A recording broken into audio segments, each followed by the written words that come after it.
साथियों, जैसा आपको ज्ञात है कि राजस्थान में 4 नवंबर 2025 से 4 दिसंबर 2025 तक मतदाताओं का विशेष गहन पुनरीक्षण किया जा रहा है।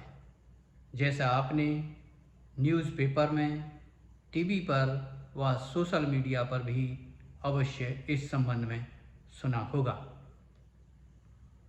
इसलिए हमें सब कुछ बीएलओ और सरकार के भरोसे नहीं छोड़ना चाहिए कि बीएलओ अथवा सरकार की जिम्मेदारी है वो सभी दस्तावेज हमसे ग्रहण करेंगे। ये ठीक है, परंतु एक जिम्मेदार नागरिक अथवा एक जिम्मेदार मतदाता होने के कारण हमें अपने एरिया के बीएलओ का अधिक से अधिक इस संबंध में सहयोग करना चाहिए। यानी सभी ज़रूरी दस्तावेज़ तैयार रखने चाहिए और जब भी बीएलओ आपके घर आएँ तो उन्हें ये सभी दस्तावेज़ उपलब्ध कराने चाहिए। यानी हम एक जिम्मेदार मतदाता होने का फ़र्ज अदा करें। इस संबंध में विस्तार से जानकारी के लिए जानते हैं क्या है यह नई प्रक्रिया।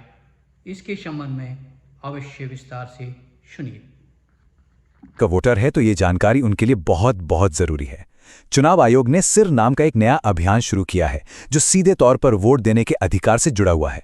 चलिए इसे जरा समझते हैं। देखिए, ये अभियान 2 फेज में होगा।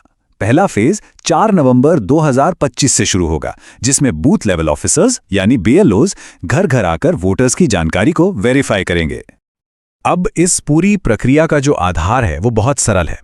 2025 की जो वोटर लिस्ट है उसकी तुलना सीधे सीधे साल 2002 की लिस्ट से की जाएगी और इसी तुलना के आधार पर हर वोटर को ए से लेकर एफ तक 6 अलग अलग कैटेगरीज में बांटा जाएगा। मतलब 2002 की वो लिस्ट ही एक तरह से सब कुछ तय करने वाली है। तो सवाल ये उठता है कि किसी को कौन सी कैटेगरी मिलेगी। इसके लिए 2 मुख्य चीजें देखी जाएंगी। पहली, वोटर की उम्र, और दूसरी 2002 की वोटर लिस्ट में उनके परिवार का नाम है या नहीं। ठीक है, तो सबसे पहले ग्रुप को देखते हैं। ये वो लोग हैं जिनकी उम्र 38 साल या उससे ज्यादा है, यानी जिनका जन्म 1 जुलाई 1987 को या उससे पहले हुआ है। अगर उनका नाम 2002 की लिस्ट में मिल जाता है तो उन्हें रखा जाएगा कैटेगरी ए में, और अगर नाम नहीं मिलता तो उन्हें डाल दिया जाएगा कैटेगरी बी में। एकदम सीधा सा हिसाब है। अच्छा, अब आते हैं दूसरे एज ग्रुप पर। यह है 22 से 38 साल के वोटर्स जिनका जन्म 2 जुलाई 1987 से 2 दिसंबर 2004 के बीच हुआ है। अगर इनके माता या पिता दोनों में से किसी एक का भी नाम 2002 की सूची में है तो उन्हें मिलेगी कैटेगरी सी। लेकिन अगर माता पिता दोनों में से किसी का भी नाम उस लिस्ट में नहीं है तो फिर उन्हें कैटेगरी डी में रखा जाएगा। और आखिर में बात करते हैं सबसे यंग वोटर्स की, यानी 18 से 21 साल के वोटर्स की। यहां पर नियम थोड़े और सख्त हैं। इन्हें कैटेगरी ई में आने के लिए माता और पिता दोनों का नाम 2002 की लिस्ट में होना जरूरी है। अगर एक का भी नाम नहीं मिला तो उन्हें सीधे कैटेगरी एफ में डाल दिया जाएगा। तो ये जो A B C D categories हैं, इनका आखिर मतलब क्या है? इसका जवाब मिलता है हमें दूसरे फेज में। आपकी कैटेगरी ही ये तय करेगी कि आपको अपना वोट देने का अधिकार बनाए रखने के लिए कौन से और कितने डॉक्यूमेंट्स जमा करने पड़ेंगे, और कुछ मामलों में अपना वोट देने का अधिकार बचाने के लिए इतने डॉक्यूमेंट्स तक देने पड़ सकते हैं। चलिए इस टेबल को जरा ध्यान से समझते हैं। अगर कोई कैटेगरी ए में है तो बहुत बढ़िया, उन्हें कोई प्रूफ नहीं देना होगा। बी, सी और ई कैटेगरी के लोगों को सिर्फ अपना एक प्रूफ देना होगा। लेकिन कैटेगरी डी वालों को अपना और अपने माता या पिता में से किसी एक का यानी कुल 2 प्रूफ देने होंगे। और सबसे ज्यादा कैटेगरी एफ वालों को अपना और अपने माता पिता दोनों का मतलब कुल 3 प्रूफ पेश करने होंगे। और सबसे जरूरी बात, अगर ये प्रूफ नहीं दिए जा सके तो मतदाता सूची से नाम हटने का पूरा खतरा है। तो अब सबसे बड़ा सवाल, आखिर किया क्या जाए? घबराने की जरूरत बिल्कुल नहीं है। कुछ बहुत आसान कदम हैं जो अभी से उठाए जा सकते हैं ताकि आगे चलकर कोई भी परेशानी ना हो। तो सवाल यह है कि पहले फेज की तैयारी के लिए हम अभी से राइट नाउ क्या कर सकते हैं?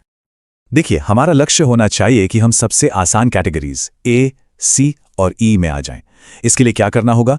जिनकी उम्र 41 साल से ज्यादा है वो 2002 की लिस्ट से अपना नाम, भाग संख्या और क्रम संख्या ढूंढकर अपने बीएलओ को दे दें। जो 21 से 38 साल के हैं वो अपने माता या पिता में से किसी एक की 2002 की लिस्ट की जानकारी अपने बीएलओ को दे दें, और जो 18 से 21 साल की युवा वोटर हैं वो अपने माता और पिता दोनों की 2002 की जानकारी निकालकर अपने बीएलओ को दे दें। एक बात याद रखिए, अभी से ये थोड़ी सी मेहनत करने का फायदा बहुत बड़ा है। जब पहले फेज में बीएलओ वेरिफिकेशन के लिए आएंगे ना, तो उनके लिए आपको ए, सी या ई जैसी आसान कैटेगरी में डालना बहुत सिंपल हो जाएगा और आप भविष्य की बड़ी मुश्किलों से बच जाएंगे। आखिर में ये सारी मेहनत सिर्फ किसी दस्तावेज के लिए नहीं है।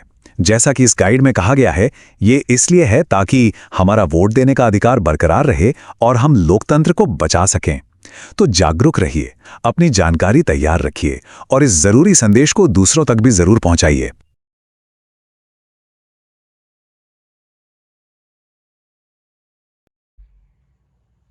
साथियों, जैसा आपको ज्ञात है कि राजस्थान में 4 नवंबर 2025 से 4 दिसंबर 2025 तक मतदाताओं का विशेष गहन पुनरीक्षण किया जा रहा है।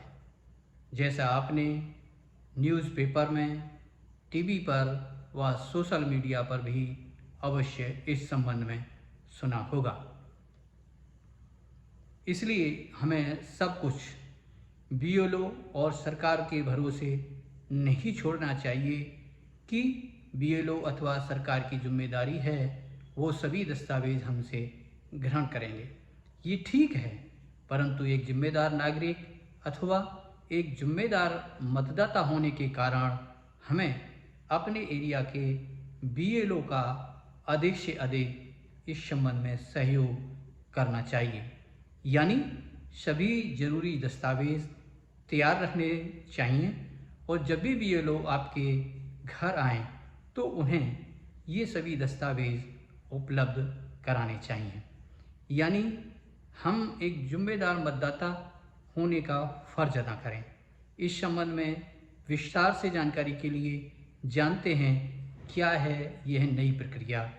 इसके संबंध में अवश्य विस्तार से सुनिए।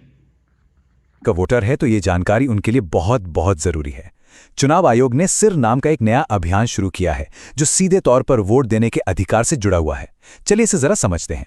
देखिए, ये अभियान 2 फेज में होगा। पहला फेज 4 नवंबर 2025 से शुरू होगा, जिसमें बूथ लेवल ऑफिसर्स यानी बीएलओज घर घर आकर वोटर्स की जानकारी को वेरीफाई करेंगे। अब इस पूरी प्रक्रिया का जो आधार है वो बहुत सरल है। 2025 की जो वोटर लिस्ट है उसकी तुलना सीधे सीधे साल 2002 की लिस्ट से की जाएगी और इसी तुलना के आधार पर हर वोटर को ए से लेकर एफ तक 6 अलग अलग कैटेगरीज में बांटा जाएगा। मतलब 2002 की वो लिस्ट ही एक तरह से सब कुछ तय करने वाली है।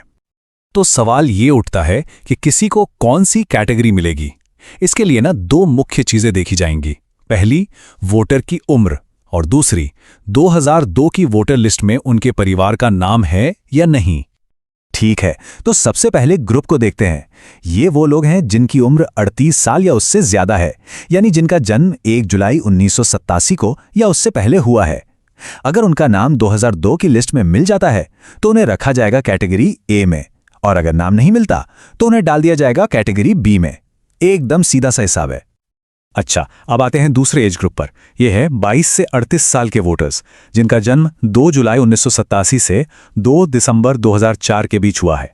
अगर इनके माता या पिता दोनों में से किसी एक का भी नाम 2002 की सूची में है तो उन्हें मिलेगी कैटेगरी सी। लेकिन अगर माता पिता दोनों में से किसी का भी नाम उस लिस्ट में नहीं है तो फिर उन्हें कैटेगरी डी में रखा जाएगा। और आखिर में बात करते हैं सबसे यंग वोटर्स की, यानी 18 से 21 साल के वोटर्स की। यहां पर नियम थोड़े और सख्त हैं। इन्हें कैटेगरी ई में आने के लिए माता और पिता दोनों का नाम 2002 की लिस्ट में होना जरूरी है। अगर एक का भी नाम नहीं मिला तो उन्हें सीधे कैटेगरी एफ में डाल दिया जाएगा। तो ये जो A B C D categories हैं, इनका आखिर मतलब क्या है? इसका जवाब मिलता है हमें दूसरे फेज में।